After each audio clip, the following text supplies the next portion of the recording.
RCM എന്ന് പറയുന്ന ഒരു വിത്ത് പാകിയ ഒരു വ്യക്തിയാണ്. അദ്ദേഹത്തിനെ കൂടി മനസ്സിലാക്കുകയാണ്. അതുപോലെ നമ്മുടെ ആർസിഎമ്മിനെ കേരളത്തിൽ ഇത്രയും അധികം എല്ലാവരിലേക്കും എത്തിക്കാനായിട്ട് മുൻകൈ എടുത്ത നമ്മുടെ സ്വന്തം സഫിയർ മൂർത്തി സാർ ഉണ്ടെങ്കിലാണ് എന്ത് കാര്യത്തിനും നമ്മളുടെ കൂടെ തന്നെ സപ്പോർട്ടാണ്. സാറ് നടപടിയുണ്ട്, അവർക്ക് വേണ്ടിയിട്ട് നല്ലൊരു കൈയടിയാവാം. അതുപോലെ തന്നെ നമുക്കറിയാം കേരളത്തിലെ ആർസിഎമ്മിന്റെ പരിശുദ്ധാമെന്ന് നമ്മൾ പറയുന്ന എന്ത് കാര്യമാണ് സരസമായിട്ട് എല്ലാവരുടെയും ഉള്ളിലേക്ക് പഠിപ്പിക്കുന്ന ഒരു വ്യക്തി ഉണ്ടെങ്കിൽ അത് നമ്മുടെ സ്വന്തം സാർ സുജി സാറാണ്. അദ്ദേഹത്തിനെ ഞാൻ ഒരു വേദിയിൽ പ്രത്യേകം എടുത്തു പറയാണ്. കാരണം ഇവരൊക്കെ നമ്മൾ അറിഞ്ഞിരിക്കണം, എന്ന് നമ്മുടെ ലീഡേഴ്സിനെ നമ്മൾ അറിഞ്ഞിരിക്കണം. ഇവരൊക്കെ നമുക്ക് എന്നും എടുത്തുകൊണ്ടായിട്ട് നിൽക്കുന്നതാണ്. അതുപോലെ തന്നെ നമ്മുടെ റൂബി അച്ചീവേഴ്സ് എല്ലാവരെയും, ഹേമന്ത് സാറ്, ബിനു സാറ്, അതുപോലെ ഗോപകുമാർ സാറ്, എല്ലാവരെയും സ്നേഹത്തോടു കൂടിയിട്ട് ഈ ഒരു സെഷനിൽ ഓർക്കാണ്. എന്തായാലും എന്താണ് ആർസിഎം എന്നുള്ളത് നമുക്കറിയാം. ആർസിഎം എന്ന് പറഞ്ഞാൽ ബേസിക്കലി റൈറ്റ് കൺസെപ്റ്റ് മാർക്കറ്റിംഗ് അഥവാ ശരിയായ പഠന രീതി എന്ന് നമ്മൾ പറയും. കാരണം രണ്ട് തരത്തിൽ പണ്ട് കാലങ്ങളിൽ നമുക്കറിയാം, നമ്മള് ബാർട്ടർ സിസ്റ്റം ആയിരുന്നു. ഒന്ന് കൊടുത്തു ഒന്ന് വാങ്ങിക്കും, അല്ലെ? ചക്ക കൊടുത്ത് തേങ്ങ വാങ്ങിക്കും, തേങ്ങ കൊടുത്ത് നെല്ല് മേടിക്കും, അങ്ങനെ അങ്ങനെ അങ്ങനെ പല ഇതിലേക്ക് നമ്മൾ പോകുമായിരുന്നു. അതാണ് ബാർട്ടർ സിസ്റ്റം എന്ന് പറയാം. പക്ഷേ അതിൽ നിന്ന് പിന്നീട് മാറ്റം വന്ന് ട്രഡീഷണൽ മാർക്കറ്റിംഗിലേക്ക് പോയി. ട്രഡീഷണൽ മാർക്കറ്റിംഗ് എന്ന് പറയുമ്പോൾ നോക്കൂ, നമ്മൾ ആരാ ശരിക്കും? നമ്മളാരാ ഉപഭോക്താക്കളാണല്ലേ, കസ്റ്റമേഴ്സ് ആണല്ലേ. ഇതിനെ മാനുഫാക്ചർ ചെയ്യുന്ന ആളുകളുണ്ട്, നിർമ്മിക്കുന്ന സാധനങ്ങൾ നിർമ്മിക്കുന്ന ആളുകളുണ്ട്. നമ്മളെല്ലാം കസ്റ്റമേഴ്സ് ആണ്, സാധനങ്ങൾ വാങ്ങി ഉപയോഗിക്കുന്ന ആളുകളാണ്. അപ്പൊ ഇതില് കമ്പനി, നമ്മൾ പേസ്റ്റ് ആരെങ്കിലും വീട്ടിൽ നിർമ്മിക്കുന്ന ആൾക്കാർ ആരെങ്കിലും കൂടുതലുണ്ടോ? വീട്ടിൽ പേസ്റ്റ് ഉണ്ടാക്കുന്ന ആളുകൾ, ഉപ്പ് ഉണ്ടാക്കുന്ന ആളുകൾ, പഞ്ചസാര ഇല്ലല്ലോ, ഇല്ല അല്ലെ? നമ്മൾ ഇതൊക്കെ വാങ്ങി ഉപയോഗിക്കുന്ന ആളുകളാണ്. ഇവിടെ നമ്മൾ മാർക്കറ്റിൽ പോവുകയാണെങ്കിൽ അവിടെ മാനുഫാക്ചറിന്റെ ഒരു കസ്റ്റമർ ഉണ്ട്. പക്ഷേ ട്രഡീഷണൽ മാർക്കറ്റിംഗിൽ നോക്കുകയാണെങ്കിൽ ഇത്രയും അധികം ആളുകൾ വരും. ആർക്ക് വരും? ഒരു കസ്റ്റമറുടെ കയ്യിലേക്ക് ഈ പ്രൊഡക്റ്റ് കിട്ടണമെങ്കിൽ അവിടെ ഒരു റീറ്റെയിലർ ഉണ്ടാവും. തൊട്ടടുത്ത് നമ്മൾ പോയി വാങ്ങിക്കുന്ന കടകളെ നമ്മൾ റീറ്റെയിൽ ഔട്ട്ലെറ്റ്സ് എന്ന് പറയും. അവർക്ക് ആരായിരിക്കും കൊടുക്കുക? അവർക്ക് ഒരു ഹോൾസെയിലർ ആയിരിക്കും കൊടുക്കുക. അവർക്ക് അതിന്റെ ഇടയിൽ ഒരു ഡിസ്ട്രിബ്യൂട്ടർ വരും. ഇത് കറക്റ്റായിട്ട് നമ്മൾ പറഞ്ഞ് മനസ്സിലാക്കി കൊടുക്കണം കേട്ടോ. അല്ലെങ്കിൽ എന്താണ് ആവശ്യം, എങ്ങനെയാണ് ഇതിന്റെ സിസ്റ്റം എന്ന് ചോദിക്കുമ്പോൾ നമുക്ക് പറഞ്ഞു കൊടുക്കാൻ പറ്റില്ല. ഇനി ആ ഡിസ്ട്രിബ്യൂട്ടർക്ക് ആരായിരിക്കും കൊടുക്കുക? ഇതിന്റെ ഇടയിൽ കുറെ ഏജന്റുമാരുണ്ട്, അവരായിരിക്കും കൊടുക്കുക. ഈ ഏജന്റുമാർ ഏറ്റെടുക്കണം എന്നാണെങ്കിൽ വളരെ ഇമ്പോർട്ടന്റ് ആയിട്ടുള്ള കാര്യം. കാരണം നമ്മളൊരു ഉൽപ്പന്നം മാർക്കറ്റിൽ ഉപയോഗിക്കുന്നുണ്ടെന്നാണെങ്കിൽ അത് നമ്മുടെ കയ്യിലേക്ക് കിട്ടുന്നതിന് മുന്നേ തന്നെ നമ്മൾ എന്ത് നോക്കും? എന്താ നോക്കുക? നമുക്ക് ധൈര്യം തരുന്നത് എന്താ? പരസ്യം. ശരിയാണോ? പരസ്യം കണ്ടിട്ടല്ലേ ആളുകൾ സാധനം വാങ്ങിക്കാം. ഒരു പേസ്റ്റ് എന്ന് പറയുമ്പോൾ നമ്മുടെ ഉള്ളിലേക്ക് വരുന്നത് ഏതാ? ഇവിടെ പറയുന്നുണ്ട് പല പേര്, ആ പേരൊന്നും ഞാനിവിടെ പറയില്ല. നമുക്ക് നമ്മുടെ കവിയോ തന്നെ മതി. എന്നാലും നമ്മുടെ ഉള്ളിലേക്ക് വരുന്ന പല കാര്യങ്ങളുണ്ട്. സോപ്പ് എന്ന് പറഞ്ഞു കഴിഞ്ഞാൽ വരും, ആട്ട എന്ന് പറഞ്ഞു കഴിഞ്ഞാൽ വരും. ഇതൊക്കെ നമ്മൾ ഇതിൽ അഡിക്റ്റഡ് ആണ്. കാരണം ഈ ഏജന്റുമാർക്ക് ധൈര്യം കൊടുക്കുന്നത് ആരാ? പരസ്യമാണ്, അല്ലേ? അപ്പൊ ഇങ്ങനെ കൈ പറഞ്ഞ സാധനങ്ങൾ നമ്മുടെ കയ്യിലേക്ക് എത്തിക്കഴിയുമ്പോ ഒരു സാധാരണക്കാരനെ സംബന്ധിച്ചാണെങ്കിൽ ഒരു 50 രൂപയ്ക്ക് കമ്പനി ഉത്പാദിപ്പിക്കുന്ന ഉൽപ്പന്നം നമ്മുടെ കയ്യിലേക്ക് എത്തുമ്പോ 100 രൂപയാവും. ആണോ അല്ലയോ? കാരണം എത്ര പേർക്ക് ലാഭം കൊടുക്കണം? നമ്മൾ അവിടെ നിന്ന് ഫുൾ പൈസയും കൊടുത്തിട്ട് സാധനം മേടിക്കും, ബാക്കിയുള്ള ആളുകൾക്ക് മുഴുവൻ ലാഭം നമ്മൾ കൊടുക്കണം. അപ്പൊ പാവപ്പെട്ട നമ്മൾ അധ്വാനിച്ച് പൈസ ഉണ്ടാക്കിയിട്ട് ഇടനിലക്കാർക്കും പരസ്യക്കാർക്കും കൊണ്ടുപോയി കൊടുത്ത് എന്ത് സംഭവിക്കും? നമ്മുടെ കയ്യിൽ ഒരു സേവിങ്സ് ഇല്ലാത്ത അവസ്ഥയിലേക്ക് നമ്മൾ പോകും. അതാണ് പറഞ്ഞാൽ 50 രൂപയ്ക്ക് വാങ്ങിക്കുന്ന സാധനം 100 രൂപയ്ക്ക്, 50 രൂപയ്ക്ക് കമ്പനി നിർമ്മിക്കുന്ന സാധനം നമ്മുടെ കയ്യിലേക്ക് എത്തുമ്പോൾ 100 രൂപയിലേക്ക് അത് മാറും. പക്ഷെ അതിൽ നിന്നൊക്കെ വ്യത്യസ്തമായിട്ട് നമുക്കറിയാം ആർസിഎം എന്ന് പറഞ്ഞു കഴിഞ്ഞിട്ടുണ്ടെങ്കിൽ എന്താണ്? നിങ്ങൾ ആരെങ്കിലും ആർസിഎം, അതായത് ഇവിടെ നമ്മളെ പരിചയപ്പെടുത്തിയ ആളുകളല്ലാതെ ആരെങ്കിലും ആർസിഎം പറഞ്ഞത് നിങ്ങൾക്ക് അറിയാമോ? കേട്ടിട്ടുണ്ടോ? മിണ്ടാതിരിക്കുന്നത് ഉണ്ടോ?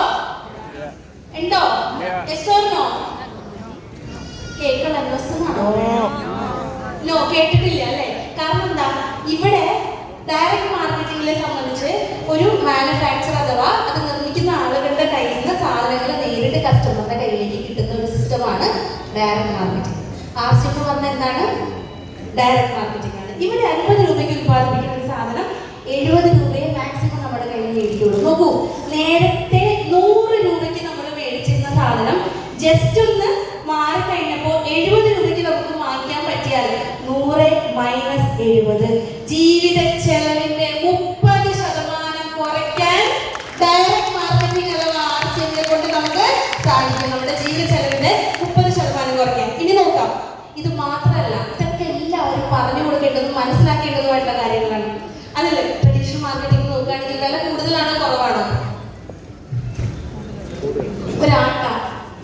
ബ്രാൻഡഡ് ആയിട്ടുള്ള ഒരു ആട്ട നമ്മൾ പരസ്യത്തിൽ കാണുന്നതിന് 345 രൂപ അടുത്ത് വില വരും 5 കിലോയ്ക്ക്. നമ്മൾക്ക് എത്ര വരുന്നുണ്ട്?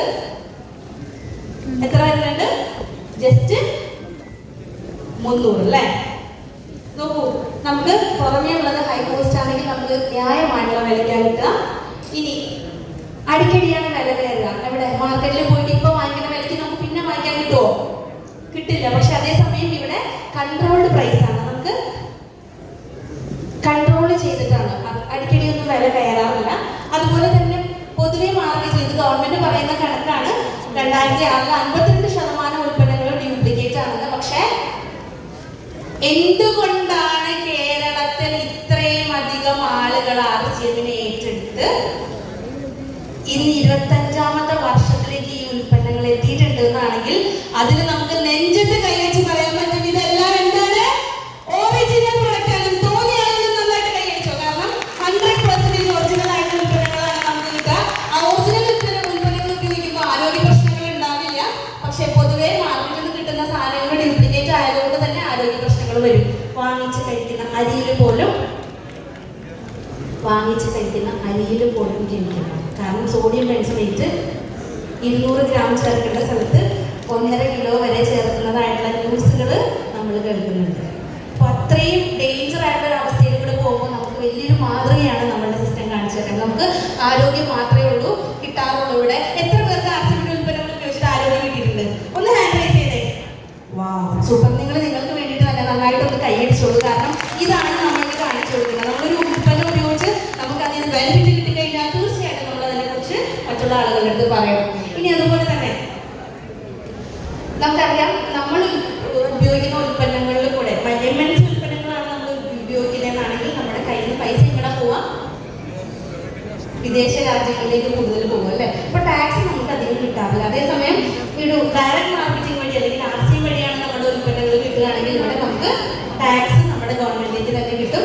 അത് മാത്രമല്ല, നേരത്തെ പറഞ്ഞ പോലെ തന്നെ MNC പ്രൊഡക്റ്റുകൾ, മൾട്ടിനാഷണൽ കമ്പനീസിന്റെ പ്രൊഡക്റ്റുകളാണ് നമ്മൾക്ക് പൊതു മാർക്കറ്റിൽ നിന്ന് കൂടുതൽ കിട്ടുക. എന്തിന്? ആർമിയുടെ ക്യാൻറ്റീനിൽ നിന്ന് പോലും രാജ്യസേവനം ചെയ്യുന്നത് പറഞ്ഞിട്ട് ആളുകൾ മേടിക്കുന്നത് എന്താ? MNC പ്രൊഡക്റ്റാണ്. പക്ഷെ നമുക്ക് മാത്രം അഭിമാനത്തോടു കൂടിയിട്ട് പറയാം നമ്മൾ ഉപയോഗിക്കുന്നത് 100% ഇന്ത്യൻ ഉൽപ്പന്നങ്ങളാണെന്നുള്ളത് നമുക്ക് പറയാം.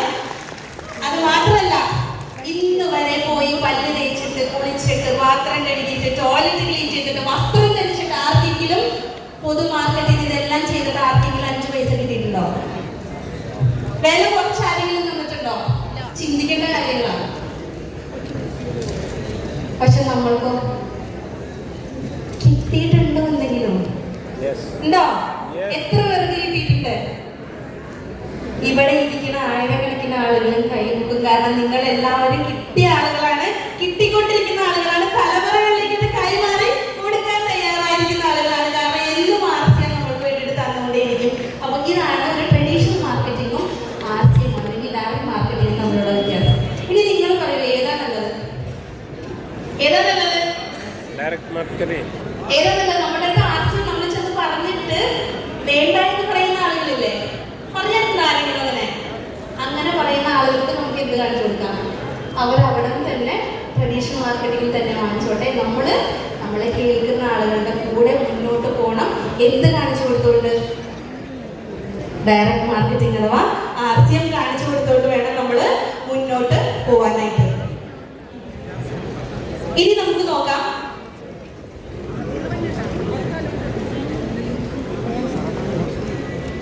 RCM എന്താണ്? റൈറ്റ് കൺസെപ്റ്റ് മാർക്കറ്റിംഗ്, ശരിയായ വിപണന രീതി. ഒരു നല്ല കൈയടി RCMന് വേണ്ടിയിട്ട് കൊടുക്കും. ഒരു പീസോട് കൈയടി തന്നെ ആയിക്കോട്ടെ. നമ്മുടെ ഹൃദയത്തോട് ചേർത്തുണ്ടാകും. എന്നും മാമ്പു കണ്ട് മക്കളെ കണ്ട് കൊതിക്കണ്ടെന്ന് പറയും.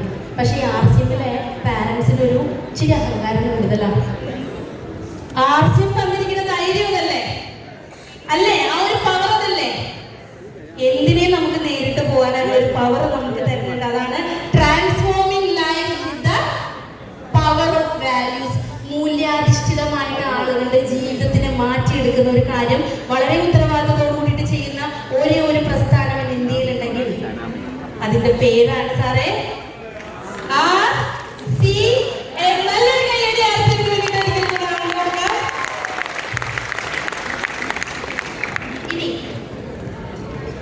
RCMന്റെ അവസരം നിസ്സാരമല്ല. കാരണം ഞാൻ പരിചയപ്പെടുത്തിയില്ല, ഞാൻ ഒരു ലെക്ചറായിട്ട് വർക്ക് ചെയ്തിരുന്ന ആളാണ്. കഷ്ടപ്പെട്ട് പഠിച്ച് പോസ്റ്റ് ഗ്രാജുവേഷനൊക്കെ കഴിഞ്ഞു, നെറ്റ് പാസ്സായി, സെറ്റ് പാസ്സായി. പക്ഷെ ആ ജോലി, ആ സർട്ടിഫിക്കറ്റൊക്കെ എല്ലാം അവിടെ ഉപേക്ഷിച്ചിട്ട് RCMനെ സെലക്ട് ചെയ്ത് വന്നതിനപ്പോൾ എന്നെ ആളുകൾ കളിയാക്കി. എന്നെ കളിയാക്കിയ ആളുകൾ, നിനക്ക് നാണമില്ലേ? നീ ഇത്ര നാളും ഇത്രയും പഠിച്ചിട്ട് ഈ ഉപ്പും മല്ലിയൊക്കെ കൊണ്ട് ചുമന്ന് നടക്കാനാണോ നീ ആഗ്രഹിക്കണേ? ഇത്രയും നല്ല രീതിയിൽ നിനക്ക് എവിടെയൊക്കെ പോകാൻ പറ്റും? ഏതെങ്കിലും കോളേജിൽ ഒരു ഗസ്റ്റ് ആയിട്ട് കയറിയിട്ടുണ്ടെങ്കിൽ പോലും നിനക്ക് പൈസ കിട്ടില്ലേ? ഞാൻ ലാസ്റ്റ് റിസൈൻ ചെയ്ത് വരണത് ഒരു CBSE സ്കൂളിൽ നിന്നാണ്. അന്ന് എനിക്ക് 22,000 രൂപയായിരുന്നു സാലറി. ഇന്ന് ബോണസ് ഡിക്ലെയർ ആയില്ലേ? എൻ്റെ ടീച്ചർമാര് 25, 26, 30 വർഷം ചെയ്തിട്ടും 26,000 രൂപയാണെങ്കിൽ നെഞ്ചത്ത് കഴിച്ചു പറയാം, ഇന്ന് എനിക്ക് കമ്മീഷൻ ഡിക്ലെയർ ചെയ്തപ്പോൾ ഏകദേശം 1.5 ലക്ഷം രൂപ എൻ്റെ അക്കൗണ്ടിലേക്ക് ക്രെഡിറ്റ് ആവാനായിട്ട് അഭിമാനത്തോടുകൂടി കാണിച്ചു കൊടുക്കാൻ പറ്റും. ഈ ഒരു പവർ വേറെ എന്തെങ്കിലും കിട്ടില്ല. കാരണം അത്ര സന്തോഷമുണ്ട് ഇത് പറയുമ്പോൾ. ഇനി ഇതിൻ്റെ